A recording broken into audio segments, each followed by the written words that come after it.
Welcome to another episode of Fall in Love with Your Business Again. If you're a business owner, then you know how hard it is to juggle the ups and downs of your business, especially during these crazy times. Your host today is me. If you've been listening for a while, then I'm pretty sure you'd know me by now. But for those of you who are just tuning in for the first time, my name is Jovana and I'm the founder of bumperleads.com. We're a marketing agency that helps businesses merge sales and marketing together so they can really bump up their sales, inquiries, and profit. I'm sorry, there was a bit of a longer delay than usual to publish this episode. And I think the reason, well, I don't think the reason for this, but the actual reason for this is that we're currently reviewing and streamlining all of our marketing assets, which also includes this podcast. We're planning to continue, but maybe with a different name and maybe with a different angle, but still dedicated to business owners. And before we change things up, I am excited to share this particular episode with you. I've invited my two previous guests, Tristan Wright from Evolve to Grow and Shannyn Merlo from Inspired Outcomes, who are both incredible business coaches, as I wanted to take their take on what is currently happening today as we navigate through this business, Tony Robbins calls this the business winter or this pandemic storm. We are talking about some of the biggest mistakes businesses are making and how they can pivot quickly to adapt to this new normal. So without further ado, let's get started.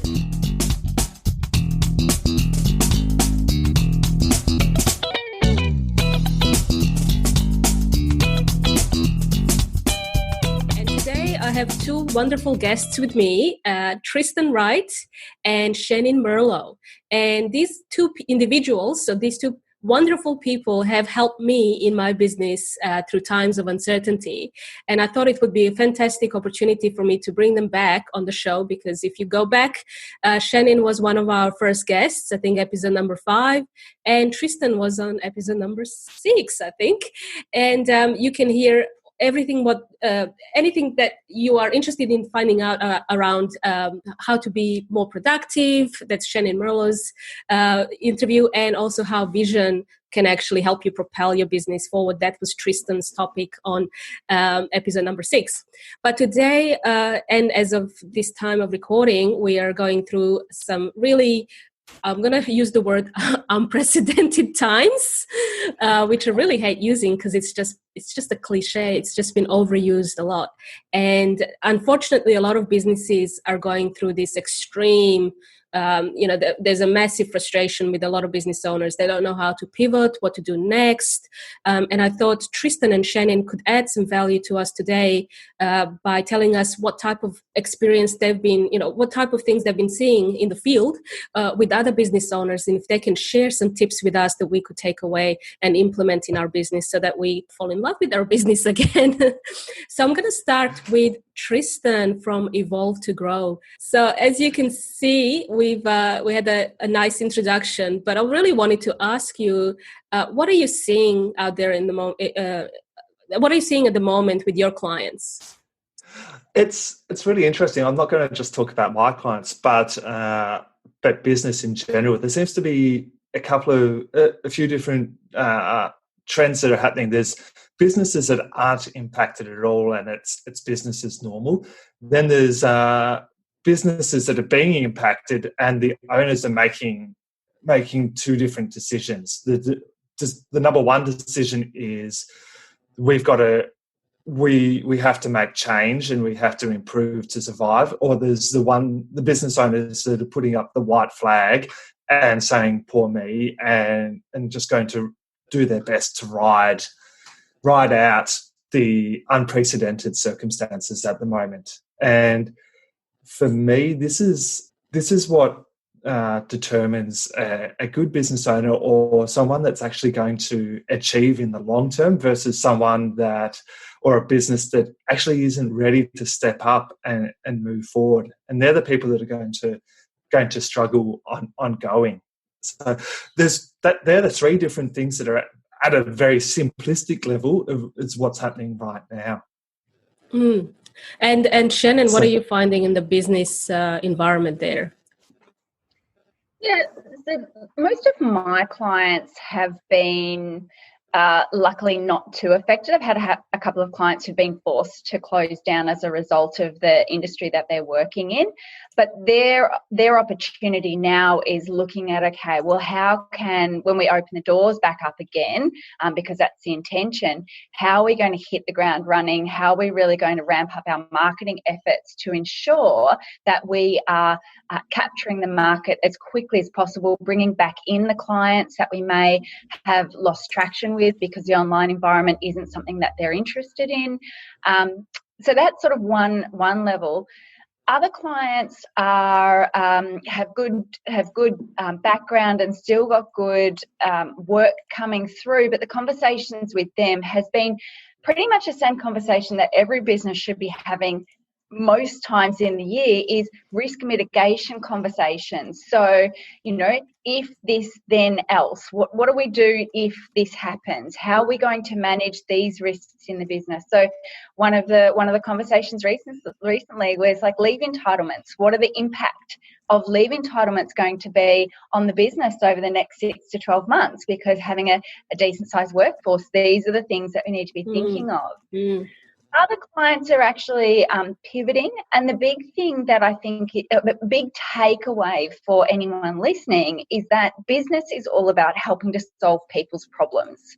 So if your business is not helping to solve a problem, then your business doesn't exist. So the way to pivot is to go, well, what are the problems that your existing customers now have as a result of the change? Or what are the problems that new customers have that as a result of the change that I can help solve in my business? And that's really about how to pivot. And I want to reiterate what Tristan said. It is a difficult time, but it's really those business owners who rise above that are the ones that are going to weather what we're in at the moment and see great growth coming out of it at the other end. And what do you guys see as one of the biggest mistakes that businesses are making in the times of coronavirus pandemic? That's a really good question. I think the biggest mistake, so this might be a tiny bit controversial, it is a lot of business owners are being too reactive and blaming others and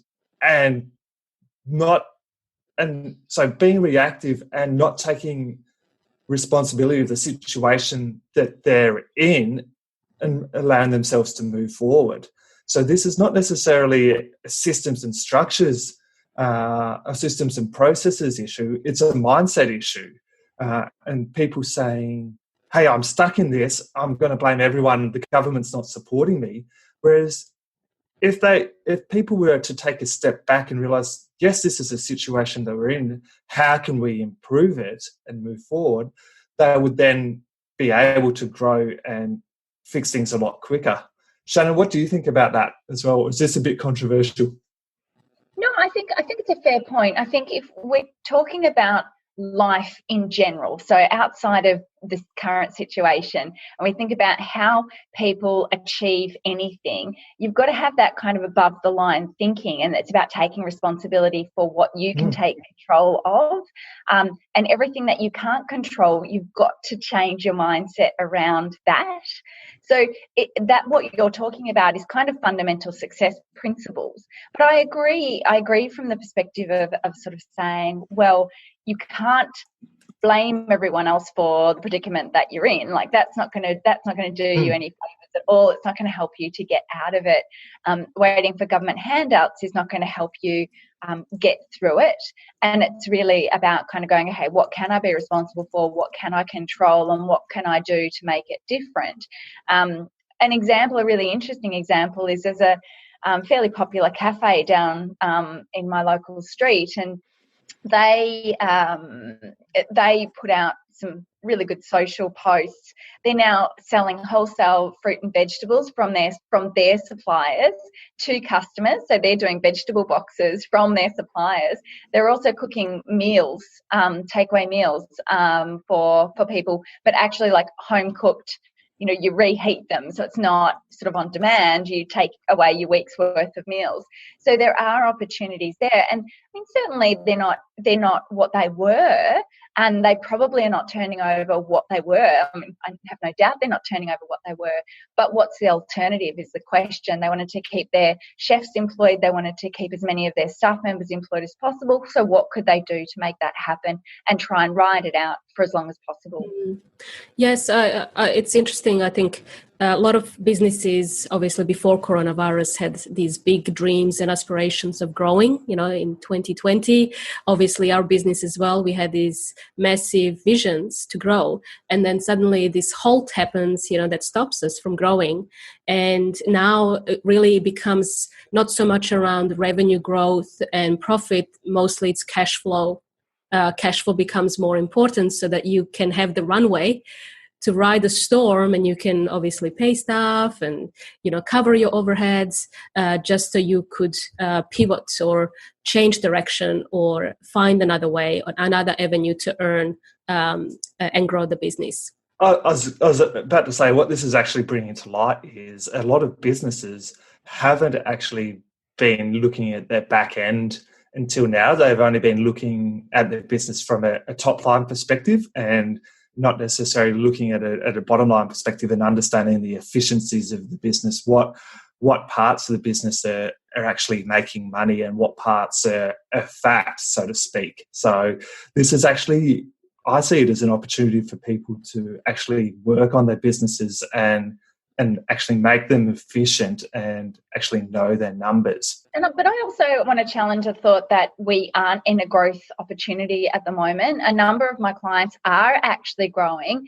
because they have managed to look at that problem, that, what is the problem now and how can I solve it, and how can I solve it in a really meaningful way. Notwithstanding that we don't know what the future holds, but we never know what the future holds. So you can't work on the prediction of I know what the future is going to be. You can only really focus on where you are now and the ideal of where you want your business to go. So I think the opportunity for growth is still there, and it does feel to me that everyone has started to calm down from the original sort of panic of lockdown and change of scenario and change of scene, and we've sort of got this new normal with this idea that maybe we're going to have some changes in the future. So it's now about going, okay, well then how do I now keep going? How do I look at my systems and processes? Anytime you get to take the foot off for a second to actually look at your business overall is a good thing. To look, where am I heading? What am I doing? Where is there inefficiency? Where can I improve things? Christmas, most people during the Christmas period go, I'm going to spend some time thinking about my business, setting my goals, working on the thing that I didn't get time to in the year. So agree with Tristan. But also I think that there is an opportunity for growth, depending on where you're at and depending on where your head is at. And that's the biggest, I think that's one of the challenges. I like that opportunity for growth. We're seeing quite a lot of businesses that we work with, pausing marketing or pulling back, contracting, rather than having that mindset of expansion. Where, as I agree, there is so much opportunity, especially online, because a lot of your competitors are also pausing and contracting. And so there is this huge opportunity to acquire leads at a very cost-effective. Now, I think Facebook and Google's, the price has dropped by 45 to 50%.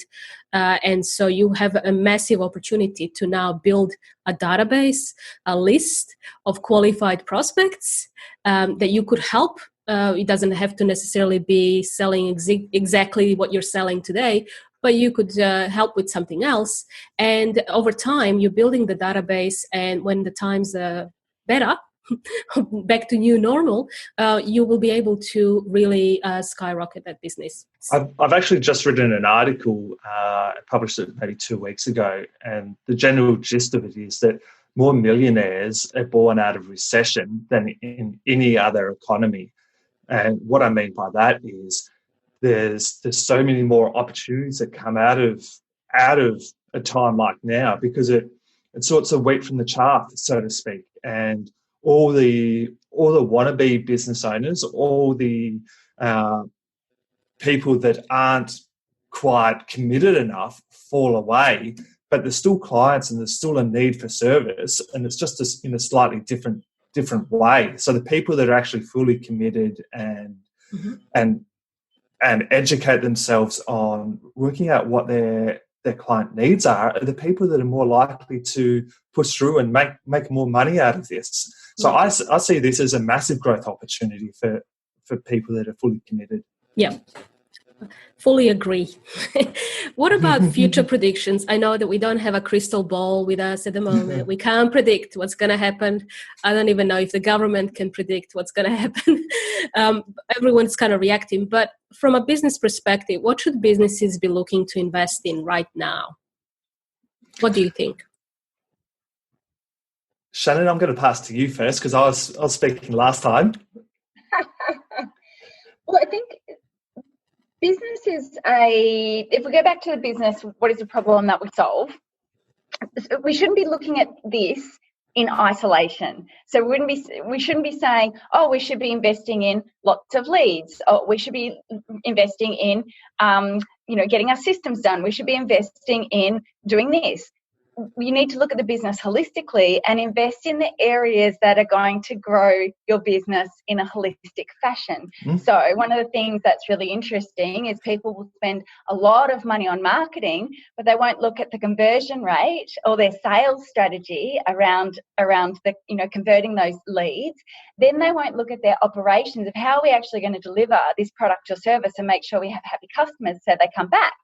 So there's no point in investing here if you can't deliver and service here and you don't have your system supporting the whole circle.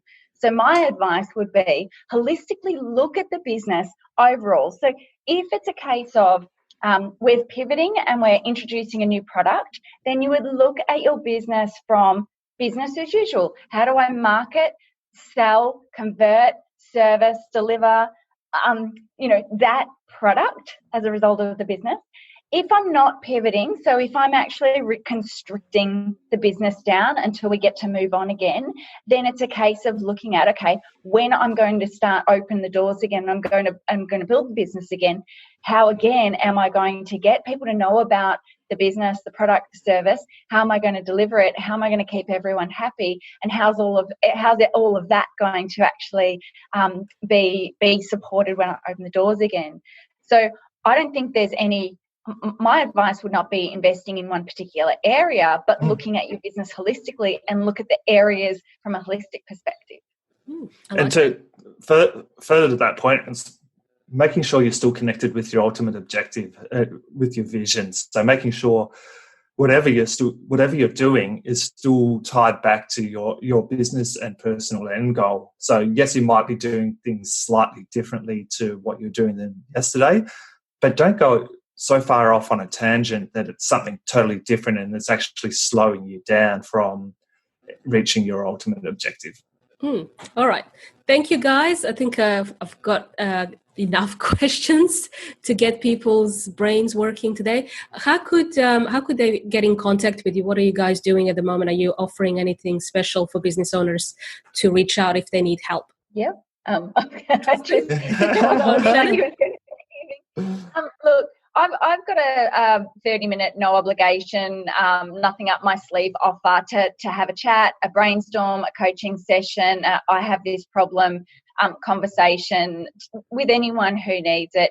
Now is the time to offer value, and if I can offer value with a 30-minute conversation, then fantastic. So that you can access the booking system for that on my website, which will be in the show notes information.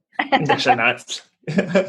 And people feel free to join my Facebook group, the Business Evolution Group, and there's a whole bunch of business owners on there where everyone's chatting and supporting each other through business. And I'm also available for conversations too, so not pushing that at all. But at the end of the day, it's about adding value and helping other business owners through this tough time. It is. I agree.